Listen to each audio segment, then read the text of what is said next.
Pourquoi certaines personnes semblent-elles être intouchables par le mal? Tandis que certains vivent entourés de problèmes spirituels, d'autres semblent marcher sous une protection invisible, comme si l'ennemi n'osait même pas s'approcher.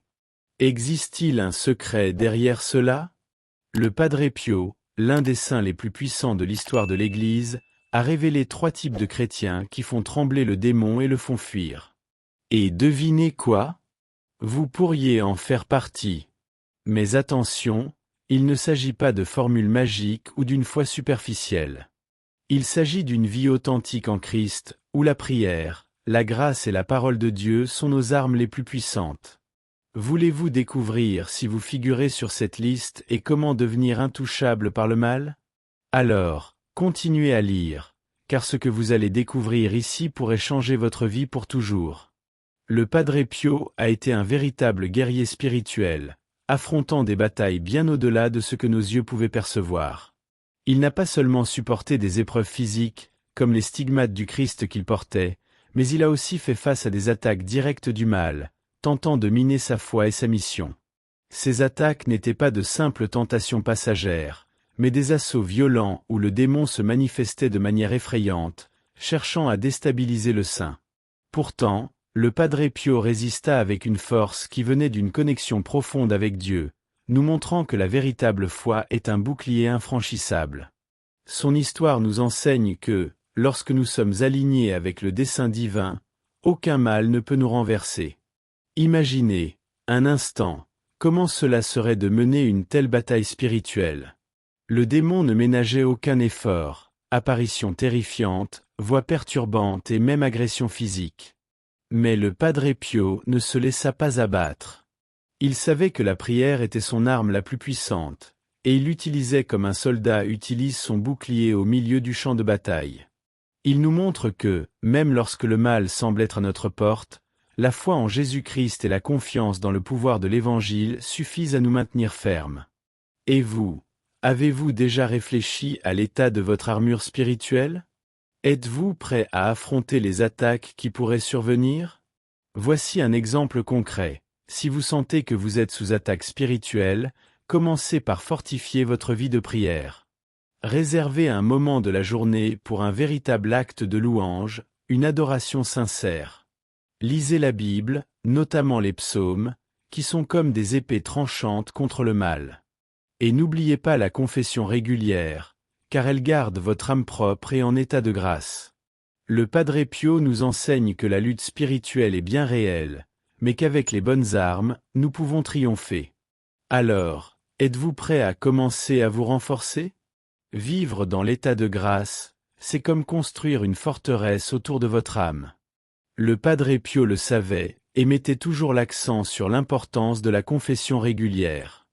Lorsque nous vivons dans l'état de grâce, notre âme brille comme un phare, repoussant les ténèbres. Le démon ne peut toucher une personne en harmonie avec Dieu, car la lumière divine est insupportable pour lui. Imaginez une maison pleine de lumière. Aucun insecte ou créature des ténèbres ne voudra s'y attarder. C'est ainsi que l'âme vivante dans l'état de grâce repousse le mal. Et vous, quand avez-vous confessé pour la dernière fois? Votre âme brille-t-elle suffisamment pour éloigner les ténèbres? La prière profonde et sincère est une autre arme puissante qui fait trembler l'ennemi. Le Padre Pio passait des heures en prière, souvent au cœur de la nuit, se connectant directement à Dieu. Il ne priait pas par obligation, mais avec un cœur plein d'amour et de dévotion. La prière sincère est comme une épée enflammée qui tranche les mensonges du mal et protège le cœur. Pourquoi ne pas commencer à consacrer 15 minutes par jour à une prière plus profonde? Ce peut être un chapelet, une méditation sur l'Évangile ou simplement un dialogue intime avec Jésus. L'important est de faire de cela une habitude, une pratique constante qui fortifie votre spiritualité. Connaître et proclamer la parole de Dieu est le 3e pilier qui fait fuir le démon. La Bible n'est pas simplement un livre, mais une arme puissante qui nous guide et nous protège. Le Padre Pio était un grand érudit des Écritures et utilisait cette connaissance pour combattre le mal. Lorsque vous méditez sur la parole de Dieu et la proclamez, vous déclarez la victoire du Christ sur l'ennemi.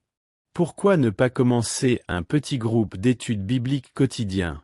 Choisissez un livre, comme l'Évangile de Jean, et lisez un chapitre chaque jour, en réfléchissant à la manière dont ces paroles peuvent s'appliquer à votre vie. La parole de Dieu est vivante et efficace, et lorsque nous la mettons en pratique, le mal n'a aucune chance. Le Padre Pio a laissé un héritage de sagesse qui va bien au-delà de ses miracles et de ses stigmates.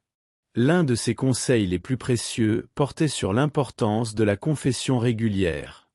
Il disait que la confession était comme un nettoyage spirituel, une manière de garder l'âme légère et prête à recevoir les grâces de Dieu. Pour lui, il n'était pas suffisant de se confesser une fois par an. Cela devait devenir une pratique régulière, une habitude pour aligner son cœur avec la volonté divine. Et vous, avez-vous réfléchi à la dernière fois que vous vous êtes confessé? Votre âme a-t-elle besoin d'un bon nettoyage spirituel? Un autre enseignement puissant du Padre Pio portait sur la vigilance.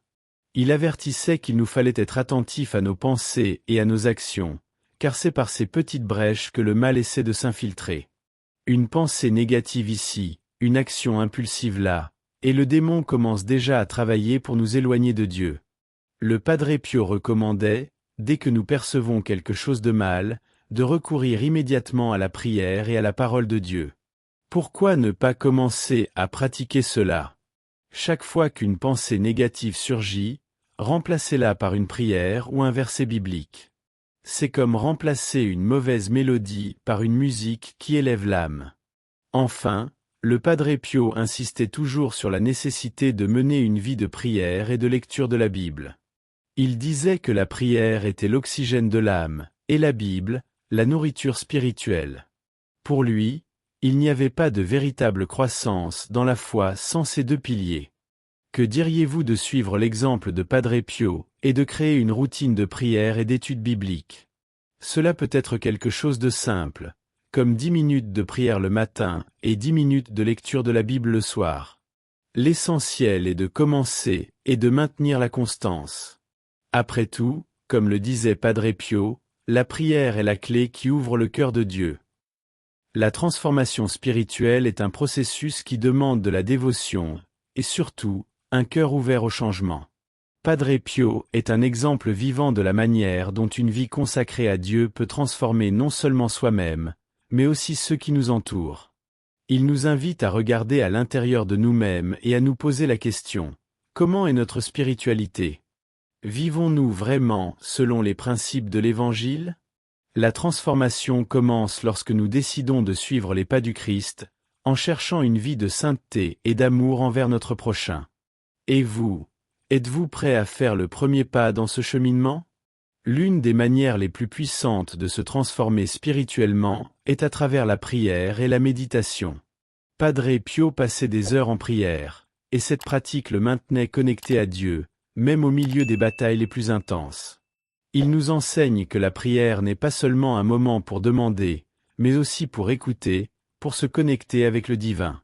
Que diriez-vous de commencer à consacrer un moment de votre journée à une prière plus profonde? Ce peut être un instant de silence, où vous ouvrez simplement votre cœur et laissez Dieu vous parler. La transformation commence lorsque nous permettons à Dieu d'entrer véritablement dans nos vies. Un autre aspect crucial de la transformation spirituelle est la lecture et la méditation de la parole de Dieu. La Bible est un guide puissant qui nous éclaire à chaque étape de notre chemin. Padre Pio était un grand érudit des Écritures et utilisait cette connaissance pour fortifier sa foi et résister au mal. Que diriez-vous de commencer une étude biblique quotidienne? Choisissez un livre, comme les psaumes ou l'Évangile de Matthieu, et lisez un chapitre par jour, en réfléchissant à la manière dont ces paroles peuvent s'appliquer à votre vie. La transformation spirituelle est un chemin qui exige de la persévérance, mais les fruits en sont incalculables. Que diriez-vous de plonger dans un plan pratique de 21 jours pour fortifier votre spiritualité? Padre Pio savait que la constance est la clé d'une vie de foi solide, et ce plan s'inspire de ses enseignements. Les 7 premiers jours, le focus est sur la prière. Consacrez 15 minutes le matin et 15 minutes le soir à un moment de dialogue intime avec Dieu. Cela peut être un chapelet, une méditation sur l'Évangile ou tout simplement une conversation sincère avec Jésus.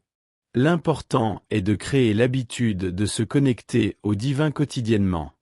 Alors, prêt à relever le défi de commencer à transformer votre vie spirituelle par la prière? Les 7 jours suivants, le défi est de plonger dans la parole de Dieu. Choisissez un livre de la Bible, comme l'Évangile de Jean ou les psaumes, et lisez un chapitre chaque jour. Notez les versets qui vous ont le plus touché, et réfléchissez à la manière dont ils peuvent s'appliquer à votre vie. Padre Pio disait que la Bible est un trésor qui nous guide et nous protège, et cette habitude vous aidera à internaliser les enseignements divins. Que diriez-vous d'inviter un ami ou un membre de la famille à faire cette étude biblique avec vous? Partager des réflexions peut enrichir encore plus l'expérience. Les 7 derniers jours, le focus est sur la confession et le service aux autres. Cherchez à vous confesser au moins une fois pendant cette semaine, en demandant à Dieu sa grâce pour garder votre âme pure. En outre, pratiquez des actes de charité, comme aider une personne dans le besoin, rendre visite à un malade ou simplement offrir une épaule amicale. Padre Pio était connu pour son amour envers les autres et sa dévotion aux plus démunis. Ces actions ne renforcent pas seulement votre spiritualité, elles reflètent aussi l'amour du Christ dans le monde. Alors, êtes-vous prêt à faire de ces 21 jours un jalon important dans votre chemin de foi? Padre Pio n'a pas seulement été un exemple de sainteté de son vivant, mais il est aussi devenu un puissant intercesseur après être monté au ciel. De nombreux fidèles à travers le monde rapportent des grâces et des miracles obtenus grâce à son intercession. Il nous montre que les saints sont comme des amis proches de Dieu, capables de porter nos prières directement au Père. Que diriez-vous de commencer à demander l'intercession de Padre Pio dans vos prières? Demandez-lui de prier pour vous afin que vous puissiez vivre dans l'état de grâce, développer une vie de prière profonde et aimer la parole de Dieu. Après tout, qui mieux qu'une personne qui a affronté le mal de front pour nous guider?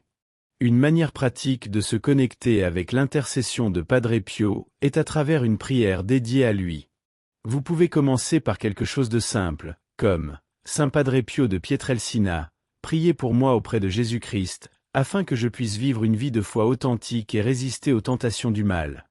Aidez-moi à garder mon âme pure et à rechercher la sainteté chaque jour de ma vie. » Répétez cette prière avec foi et confiance, sachant qu'il est à vos côtés, intercédant pour vous.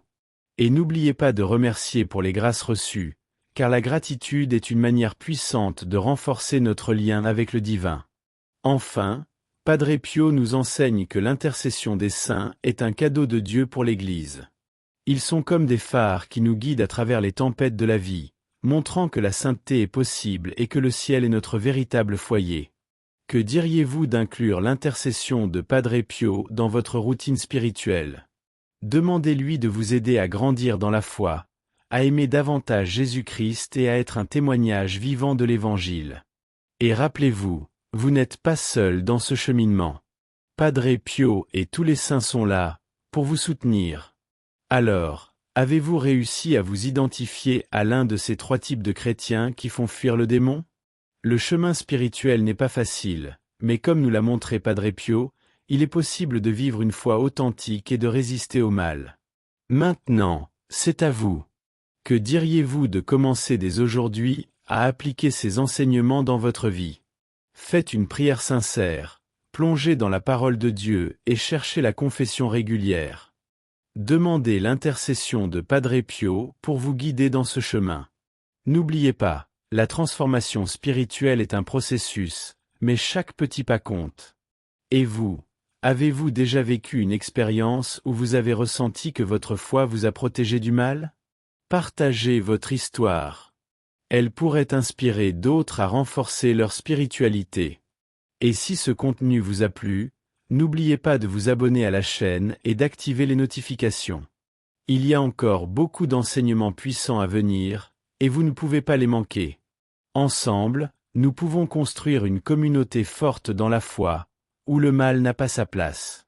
Prêt à relever ce défi? Padre Pio était un maître du silence. Dans un monde de plus en plus bruyant et plein de distractions, il nous a montré que le silence est un outil puissant pour se connecter à Dieu. Imaginez le silence comme un portail qui nous rapproche du divin. Quand nous nous taisons, nous laissons de l'espace à Dieu pour parler à notre cœur. Padre Pio passait des heures en silence, méditant sur la passion du Christ et les mystères de l'Évangile. Et vous, avez-vous déjà expérimenté la puissance du silence dans votre vie spirituelle? Pourquoi ne pas commencer par de petits pas? Réservez 10 minutes de votre journée pour rester en silence, loin du téléphone, de la télévision et des préoccupations. Asseyez-vous dans un endroit tranquille, fermez les yeux et respirez profondément. Concentrez-vous sur la présence de Dieu et laissez-le vous parler. Cela peut être à travers une parole, une image ou simplement une sensation de paix. Le silence n'est pas simplement l'absence de bruit, mais la présence de quelque chose de plus grand. Et quand vous pratiquez cela régulièrement, vous remarquerez que votre spiritualité s'approfondit et que votre connexion avec Dieu se renforce. Voici un exemple pratique. Essayez de méditer sur le passage biblique de 1 Roi 19, où Dieu se révèle à Élie, non dans le vent fort, ni dans le tremblement de terre, mais dans le doux murmure du silence.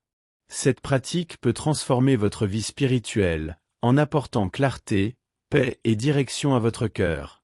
Alors, prêt à expérimenter la puissance du silence? Padre Pio savait que la foi n'est pas un voyage solitaire. Il soulignait toujours l'importance de vivre en communauté, de partager la foi avec d'autres frères et de se soutenir mutuellement dans les luttes et les joies. L'Église, pour lui, était comme une grande famille où chacun est appelé à grandir ensemble dans la foi. Et vous, avez-vous déjà réfléchi au rôle de la communauté dans votre vie spirituelle? Est-ce que vous vous isolez ou vous vous impliquez avec d'autres chrétiens? Participer à des groupes de prière, des études bibliques ou même à des cultes à l'Église est essentiel pour renforcer la spiritualité. Ces moments nous aident à partager nos expériences, à apprendre les uns des autres et à nous sentir membres de quelque chose de plus grand. Padre Pio disait souvent que l'union fait la force, et cela est particulièrement vrai dans la vie spirituelle. Quand nous sommes unis en communauté, le mal n'a pas sa place, car la lumière du Christ brille plus fort. Pourquoi ne pas faire le premier pas? Cherchez un groupe de prière, une étude biblique ou même un projet social dans votre paroisse où vous pourriez vous impliquer. Si rien n'existe, pourquoi ne pas en commencer un? Discutez avec votre prêtre ou pasteur pour voir comment vous pouvez contribuer à renforcer la communauté. Rappelez-vous, la foi grandit lorsqu'elle est partagée. Alors, êtes-vous prêt à vous connecter avec d'autres frères en Christ? Padre Pio était un grand encourageur des témoignages de foi. Il croyait que partager des histoires de conversion et de miracles était une manière puissante d'édifier la communauté et de renforcer la croyance en Dieu. Combien de fois vous êtes-vous senti encouragé en écoutant le témoignage de quelqu'un qui a surmonté une grande difficulté grâce à la foi? Ces histoires sont comme des phares qui éclairent le chemin, montrant que Dieu est toujours présent, même dans les moments les plus difficiles. Pourquoi ne pas commencer à consigner vos propres expériences de foi? Cela peut être un moment de guérison, une réponse à une prière ou une simple grâce du quotidien. Peu importe la taille de l'histoire, ce qui compte, c'est l'authenticité. Partagez-la avec vos amis, votre famille ou même sur les réseaux sociaux. Votre témoignage peut être la lumière que quelqu'un a besoin pour raviver sa propre foi. Padre Pio disait souvent que Dieu écrit droit avec des lignes courbes, et chaque témoignage en est la preuve. Voici un défi. Pendant une semaine, notez chaque fois que vous percevez l'action de Dieu dans votre vie. Cela peut être quelque chose de simple, comme une rencontre inattendue, une parole réconfortante ou une réponse à une prière. À la fin de la semaine, partagez ces expériences avec quelqu'un. Vous verrez à quel point cela renforce votre propre foi et inspire les autres à chercher une vie plus proche de Dieu. Alors, prêt à devenir un instrument d'évangélisation à travers votre témoignage? Alors, avez-vous pu vous identifier à l'un de ces 3 types de chrétiens qui font fuir le démon? Le chemin spirituel n'est pas facile, mais comme nous l'a montré Padre Pio, il est possible de vivre une foi authentique et de résister au mal. Maintenant, c'est à vous. Pourquoi ne pas commencer dès aujourd'hui à appliquer ces enseignements dans votre vie? Faites une prière sincère. Plongez dans la parole de Dieu et cherchez la confession régulière. Demandez l'intercession de Padre Pio pour vous guider dans ce chemin. Et n'oubliez pas, la transformation spirituelle est un processus, mais chaque petit pas compte. Et vous, avez-vous déjà eu une expérience où vous avez senti que la foi vous protégeait du mal? Partagez dans les commentaires. Votre histoire pourrait inspirer d'autres à renforcer leur spiritualité. Et si vous avez aimé ce contenu, n'oubliez pas de vous abonner à la chaîne et d'activer les notifications. Il y a encore beaucoup d'enseignements puissants à venir, et vous ne pouvez pas les manquer. Ensemble, nous pouvons construire une communauté forte dans la foi, où le mal n'a pas sa place. Alors, partant,